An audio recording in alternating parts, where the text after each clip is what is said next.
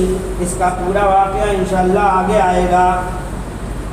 حضرت جبریل نے وہاں اپنا پر مار کر ساتوں زمین تک بنیاد ڈال دی، ایک پر مارا اور ساتوں زمین تک بنیاد کھد گئی، جس کو ملائکہ نے 5 پہاڑوں کے پتھروں سے بھرا، یعنی کعبے کی بنیاد ساتوں زمین تک ہے اور فرشتوں نے اس کو پہاڑوں کے پتھروں سے جو ہے بھرا تھا، پتھروں سے بھرا۔ کوہ لبنان، کوہ طور، کوہ جودی اور حرا اور طور زیتا بنیاد بھر کر نشان کے لیے چاروں طرف کی دیواریں اٹھا دی۔ اس طرف آدم علیہ السلام نماز پڑھتے رہے اور اس کا طواف بھی کرتے رہے۔ ایک بعض روایتوں میں یہ آیا ہے کہ خود بیت المعمور اتار کر اس بنیاد پر رکھ دیا گیا، آسمان سے بیت المعمور فرشتوں کا قبلہ وہی اتار کر نیچے اتارا گیا اور اسی بنیاد پر رکھ دیا گیا۔ تو گویا بنیاد دنیاوی پتھروں کی رہی اور عمارت بیت المعمور کی۔ طوفان نوحی تک کعبہ اسی حال میں رہا۔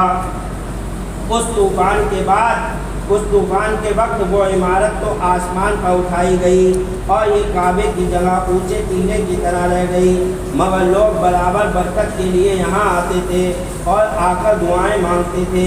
پھر حضرت ابراہیم علیہ السلام کے زمانے تک کعبہ اسی حال میں رہا۔ جب حضرت اسماعیل و ہاجرہ اس میدان میں آ کر ٹھہرے اور ان کی وجہ سے یہاں کچھ آبادی ہو گئی جس کا ذکر آگے آئے گا انشاءاللہ تعالی، تب حضرت ہاجرہ کے انتقال کے بعد حضرت ابراہیم علیہ السلام کو حکم ہوا کہ آپ اسماعیل کو ساتھ لے کر یہاں عمارت کعبہ بنائیں۔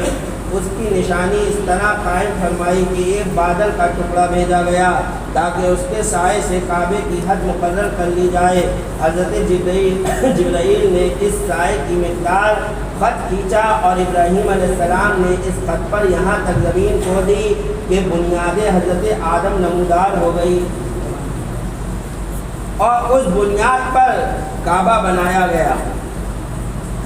اس کے دروازے 2 تھے، ایک داخل ہونے کا، دوسرا نکلنے کا، اور کعبہ بنانے والے خلیل تھے اور ان کو گارا اور پتھر اٹھا کر دینے والے اسماعیل علیہ السلام۔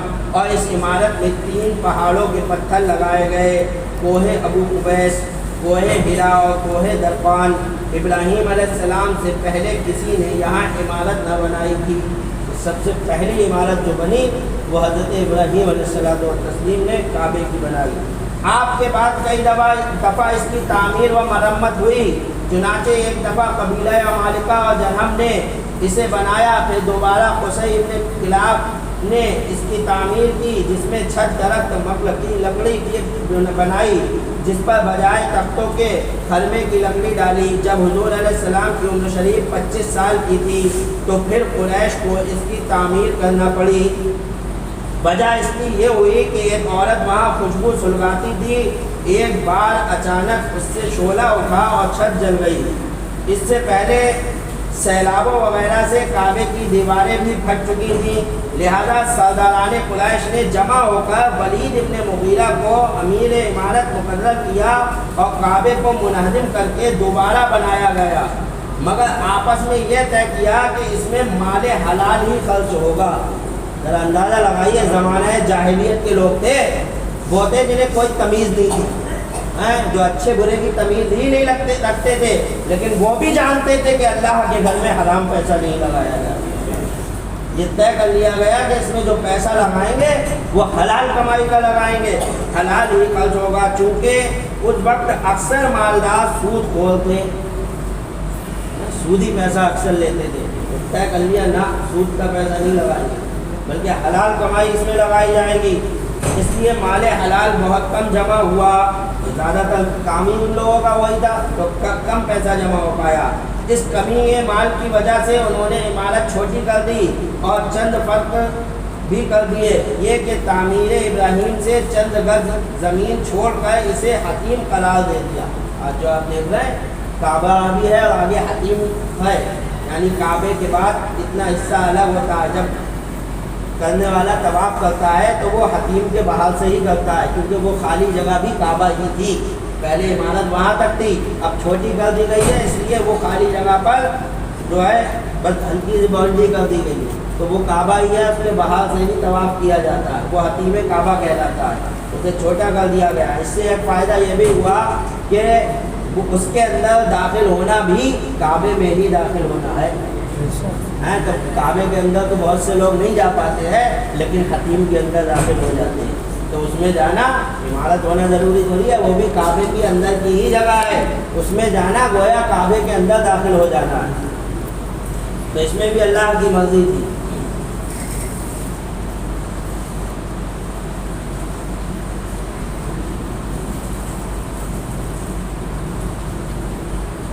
وَإِذْ قَالَ إِبْرَاهِيمُ رَبِّ اجْعَلْ هَٰذَا بَلَدًا آمِنًا وَارْزُقْ أَهْلَهُ مِنَ الثَّمَرَاتِ مَنْ آمَنَ مِنْهُم بِاللَّهِ وَالْيَوْمِ الْآخِرِ قَالَ وَمَنْ كَفَرَ فَأُمَتِّعُهُ قَلِيلًا ثُمَّ أَضْطَرُّهُ إِلَىٰ عَذَابِ النَّارِ وَبِئْسَ الْمَصِيرُ۔ اور جب عرض کی ابراہیم نے اے میرے رب اس شہر کو امن والا بنا دے اور اس شہر کے رہنے والوں کو طرح طرح کے پھلوں سے روزی دے، اور جو ان میں سے اللہ اور پچھلے دن پر ایمان لائیں۔ یہ حضرت ابراہیم علیہ السلام نے دعا بھی، کعبہ بنایا اور کعبہ بنانے کے بعد یہ دعا کی اللہ اس شہر کے رہنے والوں کو طرح طرح کے پھلوں سے روزی عطا فرما۔ تو آج آپ مکہ مکرمہ جا کر دیکھ لیجئے، حالانکہ وہ کوئی ایسا شہر نہیں ہے کہ جہاں پر جو ہے اتنے پھلوں ہیں ریگستانی علاقے میں، لیکن کوئی بھی ایسا دنیا کا پھل نہیں ہے جو مکہ میں پایا نہ جاتا۔ اللہ تعالیٰ نے وہاں ہر طرح کی نعمت رکھی ہے، پھلوں سے روزی دے، اور جو ان میں سے اللہ اور پچھلے دن پر ایمان لائیں ان کو دے۔ تو فرمایا اور جو کافر ہوا تھوڑا برتنے اسے بھی دوں گا۔ اللہ تعالیٰ نے فرمایا جو کافر ہوا اسے بھی کچھ برتنے کو دوں گا، پھر اسے عذاب دوزخ کی طرف مجبور کروں گا، اور وہ بہت بری جگہ ہے پلٹنے کی۔ اے نبی صلی اللہ علیہ وسلم انہیں وہ واقعہ بھی یاد دلا دو جب کہ ابراہیم علیہ السلام نے اس جنگل میں جہاں آج کعبہ ہے اپنے بال بچوں کو چھوڑ کر دعا کی تھی کہ اے مولا اس جنگل کو امنوں والا شہر بنا دے، جس کا ذکر بھی اللہ تعالیٰ نے قرآن میں فرمایا ہے۔ وَإِذْ يَرْفَعُ إِبْرَاهِيمُ الْقَوَاعِدَ مِنَ الْبَيْتِ وَإِسْمَاعِيلُ رَبَّنَا تَقَبَّلْ مِنَّا إِنَّكَ أَنْتَ السَّمِيعُ الْعَلِيمُ، اور جب اٹھاتا تھا ابراہیم اس گھر کی نیند اور اسماعیل، اے رب ہمارے ہم سے قبول فرما، بے شک تو ہی سنتا جانتا۔ کعبے کی بنیاد اٹھاتے جاتے تھے اور رب سے دعا کرتے جاتے تھے، یا اللہ ہماری اس محنت کو قبول فرما لے، یا اللہ ہماری اس محنت کو قبول فرما لے۔ آج اللہ نے ان کی محنت کو ایسا قبول فرمایا کہ پوری روئے زمین کے لوگ کعبہ معظمہ کا جا کر حج کرتے ہیں، اور حضرت ابراہیم اور حضرت اسماعیل علیہ الصلوۃ والتسلیم کی یادگار کو وہاں قائم رکھتے ہیں، ان کی یادیں منائی جاتی ہیں، ان کا ذکر کیا جاتا ہے، ان کا چرچا ہوتا ہے، اور قیامت تک انشاءاللہ تعالیٰ ہوتا ہے۔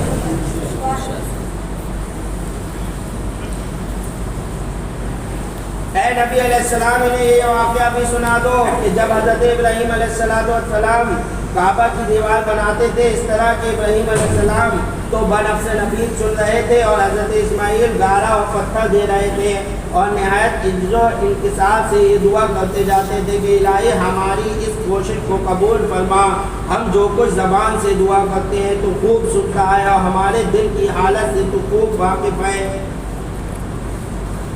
تفسیر عزیزی میں ہے کہ جب ابراہیم علیہ السلام نے نمرود کے ہاتھ سے نجات پائی اور بابل والوں کے ایمان سے مایوس ہوئے تو وہاں سے ہجرت کر کے اپنے چچا ہاران کے گھر مقام حران میں آ گئے۔ ہاران کی ایک نہایت خوبصورت بیٹی تھی سارا، انہوں نے حضرت ابراہیم کی سعادت مندی دیکھ کر حضرت سارا کا ان سے نکاح کر دیا۔ یہی حضرت ابراہیم علیہ السلام کی پہلی بیوی حضرت سارہ۔ حضرت ابراہیم علیہ السلام کچھ روز وہاں تبلیغ فرماتے رہے، مگر سوائے حضرت سارہ کہ کوئی ایمان نہ لایا، بلکہ ہاران نے غصہ ہو کر اپنی بیٹی اور داماد کو اپنے گھر سے نکال دیا۔ آپ نے حضرت سارہ سے معاہدہ کیا کہ تم ہمیشہ میری فرما برداری کرنا اور میں تمہاری بات مانوں گا۔ اپنی بیوی سے کیا وعدہ کرا کہ تم میری بات ماننا، میرے کہنے پہ چلنا، میں تمہاری بات ماننا۔ دونوں نے یہ عہد کر لیا تھا، دونوں میں یہ بات ہو گئی تھی کہ ٹھیک ہے میں تمہاری فرما برداری کروں گی، جیسا کہو گے ویسا کروں گی، اور جو میں بات کہوں وہ آپ بھی ماننا۔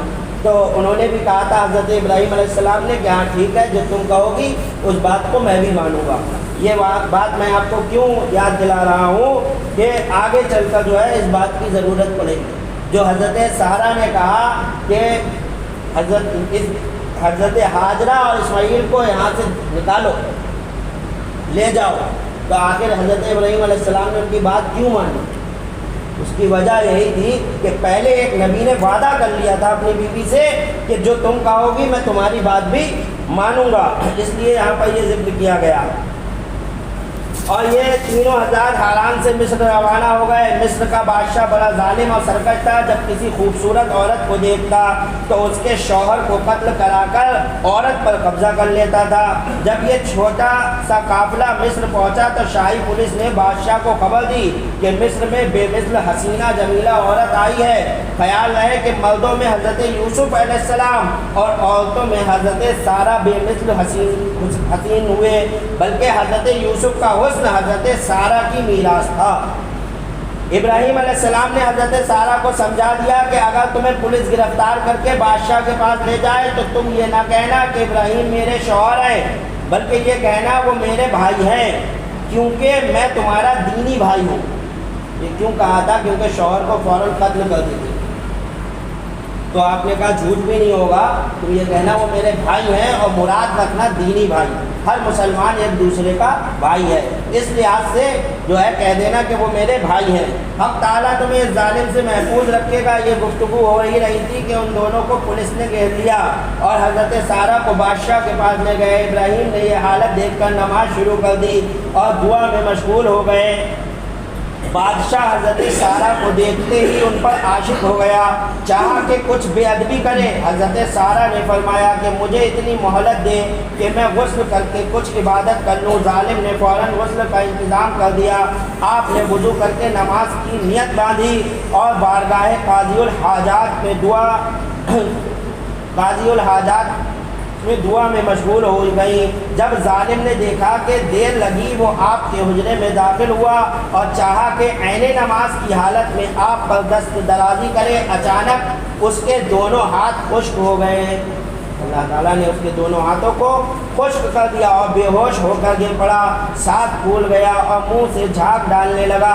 حضرت سارہ نے دعا کی، اے مولا اگر یہ مر گیا تو مجھ پر اس کا قتل کا الزام آ جائے گا، تو پھر میری خیر نہیں۔ یہ دعا کرنی تھی کہ اسے ہوش آ گیا، پھر وہی ارادہ کیا، پھر ویسا ہی ہوا، حال ہو گیا۔ غرض کے 3 بار یہ معاملہ پیش آیا، تب وہ بولا کہ یہ انسان نہیں، یا تو جن ہے یا جادوگرنی ہے۔ میرے پاس ایک عورت اور بھی ہے جس کو میں نے قبطیوں سے حاصل کیا تھا اور میں اس پر بھی قابو نہ پا سکا، اسے بھی اس کے حوالے کرو اور ان دونوں عورتوں کو مصر سے نکال دو۔ تو حضرت سارہ کو بھی اور جو ساتھ میں دوسری عورت تھی جس پر یہ قابو نہ پا سکا تھا، انہی کا نام حضرت ہاجرہ تھا۔ ہاں کہا ان دونوں عورتوں کو نکالو مصر سے، تو ان دونوں کو نکال دیا گیا۔ لے کر حضرت ابراہیم کے پاس آئی۔ آپ اس وقت نماز میں ہی مشغول تھے۔ حضرت سارہ سے پوچھا یعنی کیا حال ہے آپ کا؟ سارہ خاتون نے عرض کیا کہ خیر سے، رب نے ظالم کو ذلیل کیا، مجھے خادمہ دی جس کا نام ہاجرہ ہے۔ ابراہیم علیہ السلام بہت خوش ہوئے اور یہاں سے چاروں اصحاب روانہ ہو کر فلسطین پہنچ گئے۔ سنت پڑھو۔